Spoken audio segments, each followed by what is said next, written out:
Good morning, students. Last class we discussed with bacteria, characteristics of bacteria, shape and size of bacteria, ultrastructure of a bacterial cell, reproduction in bacteria, economic importance of bacteria, and last bacterial disease, plant disease, animal disease, and human beings. Today we are going to learn about some examples of bacteria. First one, Archaebacteria. What is Archaebacteria? Archaebacteria are primitive prokaryotes and are adapted to thrive in extreme environments like hot springs, high salinity, low pH and so on. Archaebacterium அப்படின்றது primitive type of prokaryotes, அதாவது ரொம்ப பழமை வாய்ந்த prokaryotic செல் இருக்கிற ஒரு bacteria தான் நம்ம என்னன்னு சொல்றோம்னா ஆர்கிபாக்டீரியா அப்படின்னு சொல்றோம். இந்த ஆர்கிபாக்டீரியா வந்து பாத்தீங்கன்னா வாழக்கூடிய பிளேஸ் வந்து பாத்தீங்கன்னா எக்ஸ்ட்ரீம் கண்டிஷன் நிலவக்கூடிய பிளேசஸ். ஃபார் எக்ஸாம்பிள் பாத்தீங்கன்னா ஹாட் ஸ்ப்ரிங்ஸ், வெப்பம் அதிகமா இருக்கிற place. At the same time வந்து பாத்தீங்கன்னா high salty waters, that means அதிகமா உப்பு தண்ணி, உவர்ப்பு தன்மை அதிகமா இருக்கிற பிளேஸ். அப்படி இல்லைன்னா லோ பிஹெச், பிஹெச் வேல்யூ வந்து பாத்தீங்கன்னா ரொம்ப ரொம்ப கம்மியா இருக்கிற பிளேஸ்ல வந்து பாத்தீங்கன்னா இந்த ஆர்கிபாக்டீரியா வந்து பாத்தீங்கன்னா வாழறாங்க. பிகாஸ் இந்த மாதிரி பிளேஸ்ல வந்து எந்த ஒரு லிவிங் திங்ஸாலுமே வாழவே முடியாது. பட் ஆர்கிபாக்டீரியாஸ் வந்து அங்கதான் பிரசன்ட் ஆயிருக்காங்க. So next point, they are mostly chemoautotrophs. So archaebacteria வந்து பாத்தீங்கன்னா கீமோ ஆட்டோட்ரோப்ஸ். ஸோ கீமோனா என்ன மீனிங்னா கெமிக்கல் சப்ஸ்டன்ஸை யூஸ் பண்ணி தன்னோட ஃபுட்டை தானே ப்ரிப்பேர் பண்றது நம்ம என்னன்னு சொல்லுவோம்னா கீமோ ஆட்டோட்ரோப்ஸ் அப்படின்னு சொல்லுவோம். The unique feature of this group is the presence of lipids like glycerol and isoporyl ethers. It is the cell membrane. So இதுல இருக்கிற யூனிக்கான கேரக்டர் வந்து பாத்தீங்கன்னா இதனுடைய செல் மெம்பரேன் அப்படின்ற மெம்பரேன்ல லிப்பிட்ஸ் வந்து பிரசன்ட் ஆயிருக்கு. ஸோ என்ன டைப் ஆஃப் லிப்பிட்ஸ் பிரசன்ட் ஆயிருக்குன்னா first one glycerol and another one isopropyl ether. Isopropyl ether அப்படின்ற கெமிக்கல் சப்ஸ்டன்ஸ் இதுல பிரசன்ட் ஆயிருக்கு. Due to unique chemical composition, the cell membrane shown resistant against cell wall antibiotics and lytic agents. So இந்த யூனிக்கான chemical காம்போசிஷன்ல present ஆயிருக்கிறதுனால வேற ஏதாவது antibiotics தேவையில்லாம செல்லுக்குள்ள வரக்கூடிய உயிர் எதிர்ப்பொருட்களையும் தன்னை காப்பாத்திக்கக்கூடிய கெப்பாசிட்டி இந்த ஆர்கிபாக்டீரியாஸ்ல இருக்கு. So some example of bacteria. First one, Methanobacterium. Second one, Halobacterium. And third one, Thermoplasma. So some example of Archaebacterium. First one, Methanobacterium. Second one, Halobacterium. And third one, Thermoplasma. Next one, second type, Cyanobacteria. That is called the blue-green algae. How old are Cyanobacteria? Stromatolites reveals the truth. So சைனோபாக்டீரியானா எவ்வளவு வயதானதா இருக்கும் அப்படின்னு பாத்தீங்கன்னா ஸ்டொமட்டோலைட் உண்மையா வெளி கொணர்றதை தான் நம்ம என்ன சொல்றோம் ஸ்டொமட்டோலைட் அப்படின்னு சொல்றோம். So next one, stromatolites are deposits formed when colonies of cyanobacteria bind with calcium carbonate.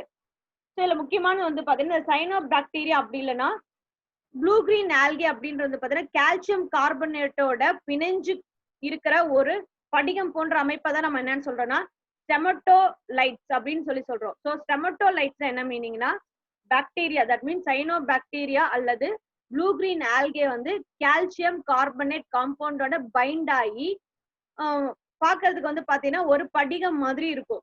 So அந்த ஸ்ட்ரக்சரை தான் நம்ம என்னன்னு சொல்றோம் அப்படின்னா ஸ்டெமட்டோலைட்ஸ் அப்படின்னு சொல்றோம். They have a geographical age of 2.7 billion years. இவங்களுடைய புவிக்கால அளவு அப்படின்னு பாத்தீங்கன்னா இவங்க உருவான அமைப்பு வந்து ரொம்ப பழமையானது. அதுவும் 2.7 பில்லியன் ஆண்டுகளுக்கு முன்னாடி இவங்க தோன்றதா சொல்லிட்டு இருக்காங்க. Their abundance in the fossil records indicates the cyanobacteria helped in the rising the level of free oxygen in the atmosphere. சில முக்கியமான இவங்களுடைய பங்கு என்னன்னு பாத்தீங்கன்னா அட்மாஸ்பியர்ல ஆக்சிஜன் லெவல்ல இன்க்ரீஸ் பண்றது, அந்த உற்பத்தி அதிகப்படுத்துறது மூலியமா இவங்க வந்து மிகவும் பழமையானவங்க தான் அப்படின்றத நம்மளால ஈஸியா ஐடென்டிஃபை பண்ண முடியுது. So next point, Cyanobacteria are properly called as blue-green algae or Cyanophaceae. So Cyanobacteria நம்ம பிரபலமா என்ன அப்படின்னு சொல்றோம் அப்படின்னா ரீசெண்டா ப்ளூ கிரீன் ஆல்கே அப்படி இல்லைன்னா சைனோஃபைசி அப்படின்னு சொல்லி நம்மளால இப்ப ட்ரெண்டிங்ல நம்ம அவங்களை அப்படி அது மாதிரி ஒரு நிக் நேம் மாதிரி வச்சு இல்லைன்னா ஒரு இன்னொரு நேம் வச்சு நம்ம அவங்கள கூப்பிட்டு இருக்கோம். They are photosynthetic prokaryotic organisms. So mostly cyanobacteria எல்லாமே போட்டோசிந்தட்டிக் பிகாஸ் இதுல வந்து ப்ளூ கிரீன் ஆல்கே கிரீன் சொல்றதுனால கண்டிப்பா போட்டோசிந்தட்டிக் பிக்மெண்ட் ப்ரெசென்ட் ஆயிருக்கும். ஃபுட்டை அவங்களே ப்ரிப்பேர் பண்ணிக்குவாங்க. At the same time prokaryotic organism வந்து இதுல ப்ரெசென்ட் ஆயிருக்கு. So next one, according to evolutionary record, cyanobacteria are primitive forms and are found in different habitats. So evolutionary record அதாவது பார்த்தீங்கன்னா பரிணாம வளர்ச்சி எடுத்து பார்க்கும்போது இந்த சைனோபாக்டீரியா வந்து ரொம்ப பழமையானவங்க. அதே சேம் டைம் இவங்க வந்து பார்த்தீங்கன்னா எல்லா வாழிடத்திலும் மோஸ்ட்லி இந்த ஏர்த்ல இருக்கிற எல்லா கண்டிஷன்லயும் இவங்களால உயிர் வாழ முடியும் அப்படின்றத வந்து நம்மளால ஈஸியா தெரிஞ்சுக்க முடியுது. Most of them are fresh water and few are marine. So இதுல மோஸ்ட்லி வந்து பாத்தீங்கன்னா ஃப்ரெஷ் வாட்டர்னா நல்ல தண்ணி தூய தண்ணின்னு சொல்றோம் இல்லையா, அதுலதான் இருக்கும். சிலவங்க வந்து பாத்தீங்கன்னா கடல்ல வாழக்கூடிய அமைப்பும் இருக்கு. சம் எக்ஸாம்பிள் வந்து பாத்தீங்கன்னா ட்ரைகோடெஸ்மியம் எரித்தேரியம். ட்ரைகோடெஸ்மியம் எரித்தேரியம் அப்படின்ற cyanobacterium imparts red colour to C. So இந்த பாக்டீரியம் வந்து பாத்தீங்கன்னா சீக்கே ரெட் கலர் அப்படின்ற ஒரு கலரை கொடுக்கறது வந்து பாத்தீங்கன்னா ட்ரைகோடெஸ்மியம் எரித்ரேயம் அப்படின்ற சைனோபாக்டீரியம் கடல்ல வந்து பாத்தீங்கன்னா சிவப்பு நிறம் கொடுக்கறதுனால அந்த கடலை நம்ம என்னன்னு சொல்றோம்னா செங்கடல், ரெட் சி அப்படின்னு நம்ம சொல்றோம். So next point, species of nostoc anabaena lead and endophytic life in the coral roots of cycas. So அது மட்டும் இல்லாம சம் எக்ஸாம்பிளான நாஸ்டாக் அண்ட் அபிசினியா பிளான்ஸ் வந்து பாத்தீங்கன்னா சைக்கஸ் அப்படின்ற பிளான்டோட ரூட்ல வந்து பாத்தீங்கன்னா சிம்பியாட்டிக் அசோசியேஷன்ல இருக்கிறாங்க. Leaves of aquatic ferns azolla and thallus of hornworts like anthoceros by establishing a symbiotic association and fixed atmospheric nitrogen. So அது மட்டும் இல்லாம இந்த சிம்பியாட்டிக் அப்படின்ற நைட்ரஜன் ஃபிக்ஸிங் டைப்ல வந்து பாத்தீங்கன்னா ஆந்தோசரஸ் அசோலா அப்படின்ற பிளான்ஸ் எல்லாம் வந்து பாத்தீங்கன்னா யூஸ் ஆயிட்டு இருக்கு. இவங்க எல்லாம் வந்து பாத்தீங்கன்னா அட்மாஸ்பியர்ல இருக்க நைட்ரஜனை நைட்ரேட்டா கன்வெர்ட் பண்ணி கொடுக்குறாங்க. Next one, members like gloeocapsa, nostoc, scytonema, Cryostops, nostoc, cytonema are found as phycobinins in lichens thallus. அது மட்டும் இல்லாம some species ஆன Clycocops, nostoc, cytonema இவங்க எல்லாம் வந்து பாத்தீங்கன்னா லைக்கனோட உடலம் அப்படின்னு சொல்றல பாடி ஸ்ட்ரக்சர் அதோட பங்கையோட சேர்ந்து பிரசன்ட் ஆயிருப்பாங்க. ஸோ அந்த ஸ்ட்ரக்சரை தான் நம்ம என்னன்னு சொல்றோம்னா லைக்கன்ஸ் அப்படின்னு சொல்றோம். So lichens means bacteria plus fungi, that is called lichens. So next one, in this slide shown blue-green algae structure. So cyanobacteria is otherwise called blue-green algae. It is otherwise called spermatolites. The next one, salient features. So cyanobacteria oda some salient features நம்ம பார்க்க போறோம். First one, the member of these groups are prokaryotes and lack motile reproductive structures. So cyanobacteria எடுத்துட்டா இது எல்லாமே வந்து பாத்தீங்கன்னா ப்ரோகேரியாட்டிக்ஸ் அப்படின்ற ஒரு அமைப்பை சேர்ந்தது. அட் த சேம் டைம்ஸ் வந்து பாத்தீங்கன்னா இதுல லாக் மொட்டைல்லாம் வந்து பாத்தீங்கன்னா நகரக்கூடிய அமைப்பும் ரீப்ரொடக்டிவ் அதாவது இனப்பெருக்க அமைப்பும் வந்து பாத்தீங்கன்னா இருக்காது. So this is the first salient features. Second one, the thallus is unicellular in Cryptococcus, colony in Classoscops and filamentous trichome in nostocs. So இதோட ஸ்ட்ரக்சரை வந்து நம்ம மூணா டிவைட் பண்ணலாம். ஃபர்ஸ்ட் ஒன் வந்து பாத்தீங்கன்னா என்ன மாதிரி இருக்கும் அப்படின்னு பாத்தீங்கன்னா குரூப்காக்கஸ் அப்படின்ற பிளான்ட்ஸ்ல வந்து பாத்தீங்கன்னா பாக்டீரியா வந்து சிங்கிள் செல்லா பிரசன்ட் ஆயிருக்கும். அதுவே வந்து பாத்தீங்கன்னா குரூப் காலனி ஸ்ட்ரக்சர் வந்து பாத்தீங்கன்னா கிளியோகாப்ஸ் அப்படின்ற பாக்டீரியல் பிரசன்ட் ஆயிருக்கும். இதே ஃபிலமெண்ட் இழை மாதிரி அமைப்பு வந்து பாத்தீங்கன்னா நாஸ்டாக் அப்படின்ற பாக்டீரியால பிரசன்ட் ஆயிருக்கும். ஸோ ஃபர்ஸ்ட் ஒன் குரூப்காஸ்ல வந்து யூனிசெல்லுலார் சிங்கிள் செல் மட்டும் தான் இருக்கும். செகண்ட் ஒன் கிரையோகாப்ஸால வந்து காலனி கூட்டமா பிரசன்ட் ஆயிருக்கும். நாஸ்டாக்ல வந்து பாத்தீங்கன்னா ஃபிலமெண்ட் லைக் ஸ்ட்ரக்சர்ஸ் மாதிரி பாடி ஷேப் பிரசன்ட் ஆயிருக்கும். So next one, gliding movements is noticed in some species. So சில ஸ்பீஷியஸ்ல வந்து பாத்தீங்கன்னா வழுக்கிட்டே போற மாதிரி ஒரு நகர்வு அதாவது ஒரு மூவ்மெண்ட் ஸ்ட்ரக்சர்ஸ் பிரசன்ட் ஆயிருக்கும்.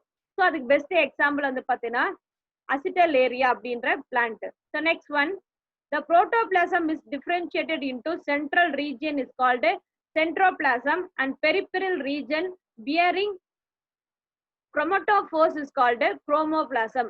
ஸோ இதுல வந்து புரோட்டோபிளாசத்தை வந்து நம்ம ரெண்டா டிவைட் பண்ணலாம். ஒன்னு வந்து பாத்தீங்கன்னா centroplasm, then another one is called chromoplasm. Centroplasm அப்படின்றது சென்ட்ரல் ரீஜியன்ல பிரசன்ட் ஆயிருக்குது.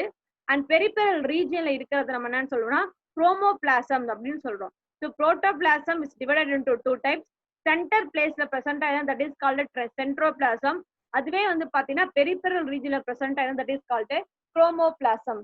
So next one, the photosynthetic pigments include C-phycocyanin and C-phycoerythrin along with maximoxanthum and maximophilis. So இதுல வந்து photosynthetic pigments சொன்னா because இது வந்து கீமோ ஆட்டோட்ரோப் அப்படின்னு சொல்றோம். ஸோ கீமோனா கெமிக்கல் சப்ஸ்டன்ஸ் யூஸ் பண்ணி போட்டோசிந்தசிஸ் பண்றதுதான் நம்ம கீமோ ஆட்டோட்ரோபிக் அப்படின்னு சொல்றோம். ஸோ இதுல போட்டோசிந்தசிஸ் பிக்மெண்ட்ஸ் வந்து ரெண்டு இருக்கு. ஒன்னு வந்து பாத்தீங்கன்னா first one C-phycocyanin, then another one C-phycoerythrin அப்படின்னு சொல்ற ரெண்டு பேரும் சேர்ந்து இருக்கிறாங்க.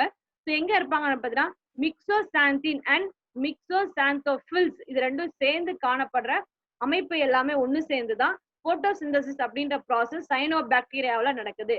ஸோ பிக்மெண்ட்ஸ் வந்து பாத்தீங்கன்னா C-phycocyanin, செகண்ட் ஒன் C-phycoerythrin. இது கூட வந்து பாத்தீங்கன்னா என்னென்ன முக்கியமான பிக்மெண்ட்ஸ் இணையறாங்க அப்படின்னு பாத்தீங்கன்னா first one myxoxanthin, then another one myxoxanthophyll அப்படின்ற ரெண்டு பேரும் சேர்ந்து டோட்டலா 4 பேரும் இணைஞ்சு போட்டோசிந்தசிஸ் ப்ராசஸ சைனோபாக்டீரியாவுல நடத்துறாங்க.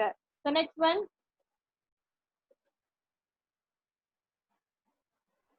the reserve food material is cyanobacteria is starch. So சைனோபாக்டீரியால இருக்கிற ரிசர்வ் ஃபுட் மெட்டீரியலை வந்து அதாவது பாதுகாத்து வச்சிருக்க சேமிச்சு வச்சிருக்கிற உணவை நம்ம என்னன்னு சொல்றோம் அப்படின்னு பாத்தீங்கன்னா ஸ்டார்ச் அப்படின்னு சொல்லி சொல்றோம். So next one, in some forms a large colorless cell is found in the terminal or intercalary position, that is called heterocytes. They are involved in nitrogen fixation. So cyanobacterial வந்து பாத்தீங்கன்னா சில இடத்துல ரொம்ப பெருசா colourless அதாவது வண்ணமே இல்லாம நிறமிகளே இல்லாம டெர்மினல் இல்லைன்னா இன்டர்கேலரி